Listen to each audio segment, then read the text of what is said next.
শিশুদের দাঁতের যত্নের কোনো প্রয়োজন নেই বা দুধ দাঁতের কোনো যত্ন নিতে হয় না, এটিও কিন্তু সম্পূর্ণ ভুল ধারণা। আমি doctor Anika Salsabil, senior medical officer হিসেবে আছি Farazi dental and research centre, Banasree প্রধান শাখায়। প্রথম থেকেই যদি একটি শিশুর দাঁতের যত্ন নেওয়া হয়, হোক সেটি দুধ দাঁত অথবা পার্মানেন্ট দাঁত, তাহলে কিন্তু শিশুটির মানসিক এবং শারীরিক বিকাশে অনেক ভূমিকা পালন করে থাকে এই দাঁতগুলো।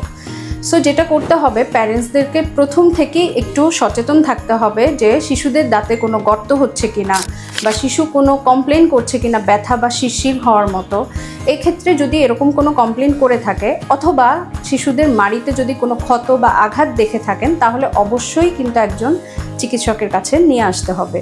একজন দন্ত চিকিৎসকই একমাত্র আপনার শিশুর দাঁত দেখে বলতে পারবে যে ওই মুহূর্তে এই দাঁতটিকে রাখা যাবে নাকি ওই মুহূর্তে দাঁতটিকে ফেলে দেওয়া সম্ভব হবে। এটি শুধুমাত্র একজন দন্ত চিকিৎসকই ডিসাইড করতে পারবে।